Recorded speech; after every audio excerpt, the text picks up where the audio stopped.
Now that we have our titles, we want to look at overlays. So there's a couple of different types of overlays, and one of them is cutaway and one of them is picture in picture. And how you use those, so I'm actually going to skim up here to the middle, and I'm going to turn off Ken Burns for this one in a moment. But what I want to do, I'm still in here, Ken Burns off, is I want to go back into my albums and I want a time lapse. So I'm going to click on this time lapse, and if I select the three dots, you have your overlays come up.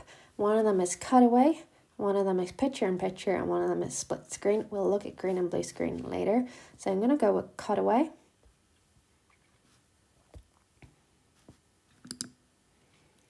And what that will actually do, now this is a 27-second clip, so it's quite big, is it will use the audio or any content that is below it and then just cut away to that. So I can actually have it here.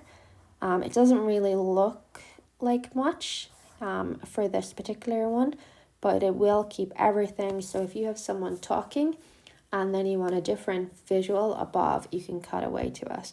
I'm going to show you the other options.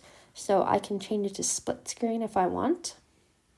So that will split it in two.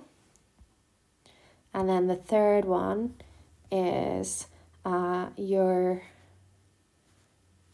picture in picture, which will be a small little picture within your picture. You can over here drag to position and resize, so it may be, say, the bottom left, the bottom right, or in the center. You can also make it a little bit bigger if you want as well. So it could be something like that and just have the other as a frame. And those are your three overlay options.